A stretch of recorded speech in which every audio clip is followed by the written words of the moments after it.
Black Panther, Wakanda Forever unexpectedly halts production again due to Omicron variant. Black Panther, Wakanda Forever, is a controversial film, to say the least. To put it in perspective, the face of the franchise, Chadwick Boseman, tragically passed away in August 2020, due to complications with stage 4 colon cancer. This is a mess on top of a mess, and it's seemingly gotten to the point where some fans don't even want another Black Panther film. They'd prefer that either A, the Black Panther franchise ends with Boseman, or B, T'Challa is recast. What the right answer is, well, there is none. There is no good answer. Everyone won't be happy no matter the end result. On top of that, the film's lead star, Letitia Wright, has made public comments regarding the COVID-19 vaccine. Specifically, Wright has made comments opposing the vaccine. She's now reportedly gotten the vaccine, but not after a prolonged fight that included nearly 2 months of delays on production, although due to a different injury for Wright. Now, the film has been delayed yet again, and this time, it's related to COVID-19.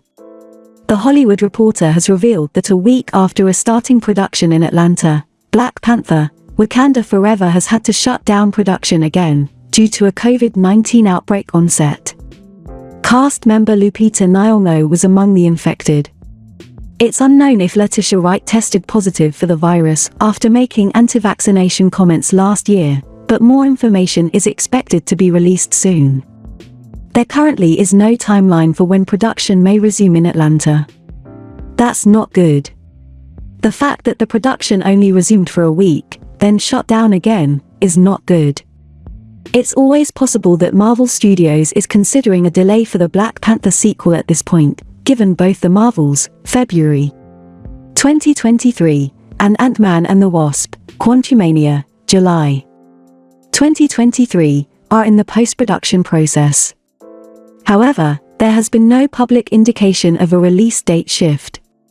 If a reshuffling of the film's slate does occur, the likely outcome is that the Marvels gets moved up to the November 2022 release slot and Black Panther will take the February 2023 slot. Other possibilities include shifting of Quantumania and Guardians of the Galaxy Volume 3, but it's unlikely that either of those films will be moved from their current release slots, given the interconnected storylines. Black Panther, Wakanda Forever is currently set to release in theaters on November 11, 2022. Dr. Sivana slated for return in Shazam, Fury of the Gods. Shazam was a hit when it released in 2019.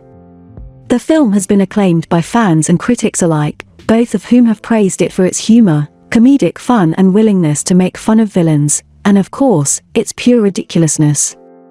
The original was amazing, showing both sides of Billy Batson, orphan and superhero.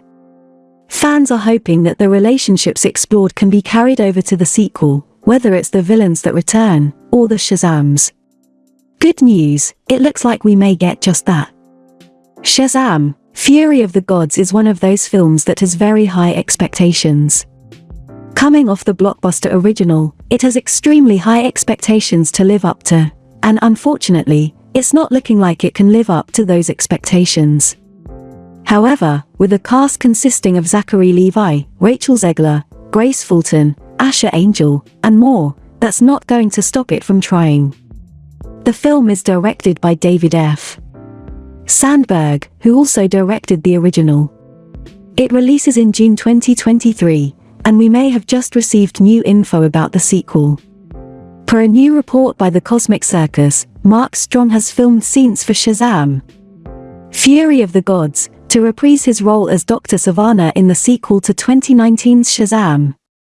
It's unknown to the extent of his role, but the Cosmic Circus founder Lizzie Hill has said that her sources say it's an end-credit scene appearance, laying the groundwork for another DC appearance in the near future. There was also speculation that Mr. Mind was returning for the sequel, but director David Sandberg shut that rumor down, saying that voice actor Anthony Gabriel has done voice work for the film, but not for Mr. Mind. Mr. Mind or not, it's great to know that Dr. Sivana will be returning to the DC universe again soon. He was a fan favorite villain in Shazam, and as such, fans are raving about his return. Mark Strong was a fantastic actor in the role, and I'm glad to hear that he'll be back. Hopefully, he'll have an expanded role in the DCEU going forward. My only concern about his appearance is how it'll be executed. Per recent test screening leaks for Shazam 2, the film is said to be mediocre at the best. That's not great news coming off the success of the original, but we have 17 months until release, so hopefully, they can fix those issues. Shazam! Fury of the Gods is currently set for release on June 2, 2023, exclusively in theaters. She-Hulk actor Tim Roth was surprised by his return to the MCU as Abomination. Many fans were pleasantly surprised to learn that Tim Roth would be returning to the MCU in She-Hulk, reprising his role as Abomination from The Incredible Hulk, 2008. Roth returned briefly with an exciting cameo in Shang-Chi and the Legend of the Ten Rings, where he fought against another MCU veteran, the Sorcerer Wong. However, fans are eager to see what will happen with Abomination in the highly anticipated new series, She-Hulk. Hopefully the series will reveal what Abomination has been up to since he was captured in The Incredible Hulk. Abomination looked notably different, more comic book accurate in Shang-Chi and the Legend of the Ten Rings, and his unexpected furlough to fight is another mystery that will hopefully be solved. In a recent interview with Uproxx, Tim Roth revealed that he never expected to return to Marvel until he got a call from Kevin Feige with an idea of how to bring Abomination back into the fold. Tim Roth's return also came as a surprise to many fans, although She-Hulk does seem like the perfect way to bring this character back into the MCU. Kevin Feige is brilliantly using the Disney Plus platform not only to introduce new characters, but to explore characters that may not have been fully fleshed out in the films like Wanda, Vision, Hawkeye, and many others. Abomination's story has never been fully explored, and based on his appearance in Shang-Chi and the Legend of the Ten Rings, there is still a lot to learn about this character. It will be exciting to see how Feige wants to continue exploring Abomination's story in She-Hulk and any other plans he may have for the character. Tim Roth's excitement at returning to Marvel is clear, and his enthusiasm about this project is infectious. The praise he is giving both Mark Ruffalo and Tatiana Maslany is fantastic and points to some incredible performances. She-Hulk plot details are being kept under wraps, but it will definitely stand out from other MCU projects given the sitcom style and legal aspect of the series. It will be interesting to see how Abomination's story is further explored in She-Hulk. Shang-Chi and the Legend of the Ten Rings seem to set up a new angle for the character that will hopefully continue to be fleshed out. Will Abomination be a client of Jennifer Walters in some sort of lawsuit, or will he continue to be an enemy of Bruce Banner's? Whatever the case may be, it is sure to add some intriguing layers to the character and could potentially set up more for him in the future. With Abomination now appearing in 2 MCU projects, Shang-Chi and the Legend of the Ten Rings and She-Hulk, he seems primed for a longer story arc in the franchise. Depending on what happens with Abomination in She-Hulk the series, it could prove to be the perfect way to set up his return in future projects. With a Thunderbolts project rumored to be in development, Abomination might be the perfect fit for the team. It seems like the MCU has already begun building a team, with Contessa Valentina Allegra de Fontaine recruiting US agent and Yelena Belova, so Abomination could prove to be a worthy addition. If Thaddeus Thunderbolt Ross is also involved, as so many fans hope he is, his connection to Abomination could be an ideal way to recruit the former soldier. Whatever the case may be regarding Tim Roth's future in the MCU, it is exciting that his return to further explore this character beyond being an adversary of the Hulk.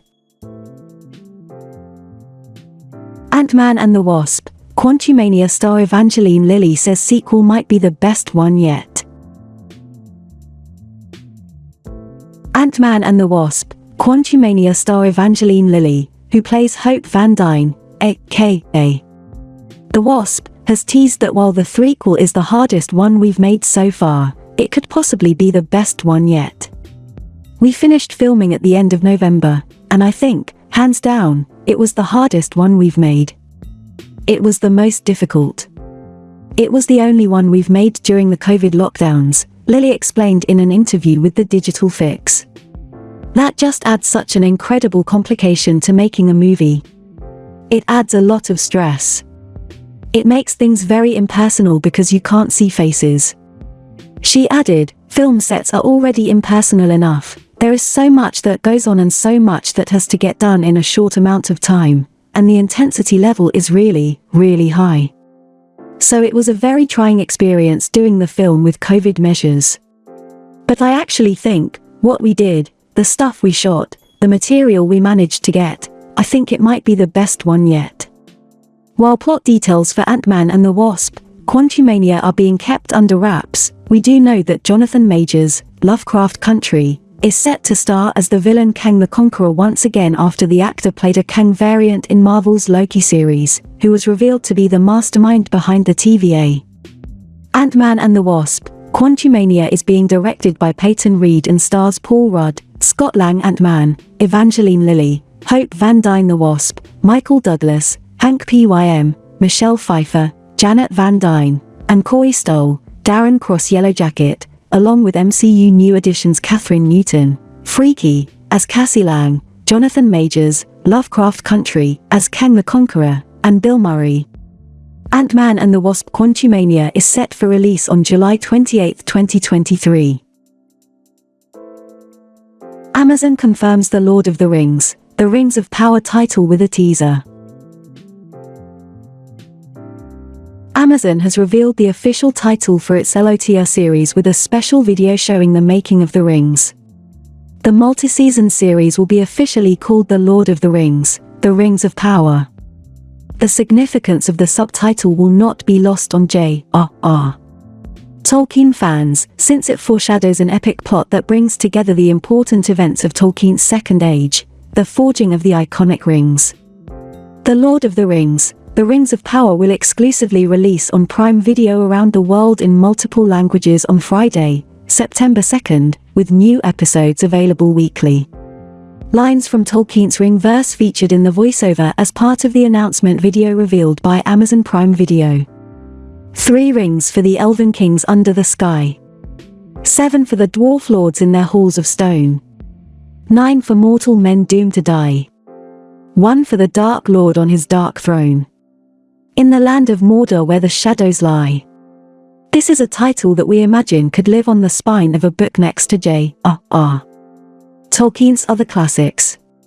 The Rings of Power unites all the major stories of Middle-earth's Second Age, the forging of the rings, the rise of the Dark Lord Sauron, the epic tale of Numenor, and the last alliance of elves and men, said showrunners J.D.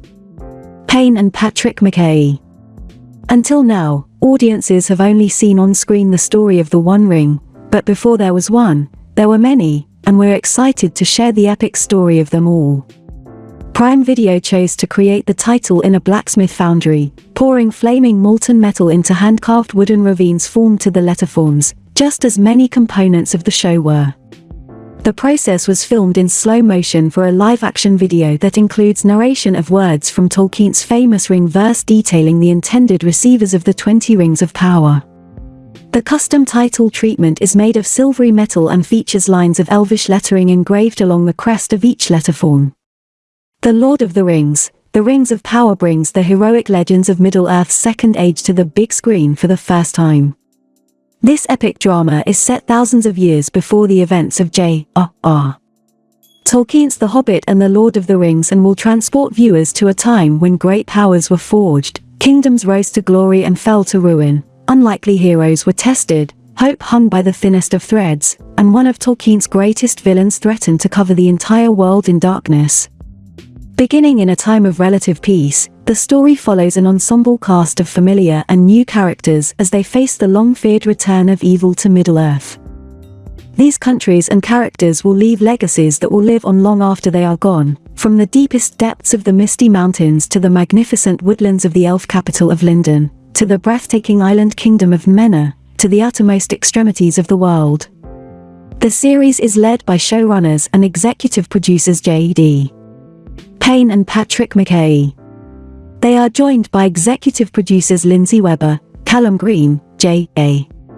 Bayona, Belen Otienza, Justin Doble, Jason Cahill, Jennifer Hutchison, Bruce Richmond, and Sharon Taliguardo, and producers Ron Ames and Christopher Newman. Wayne Chayip is a co-executive producer and directs along with J.A. Bayona and Charlotte Brandstrom. Okay, stay tuned to our channel. I'll be providing you with up-to-date reliable movie news. Enjoy!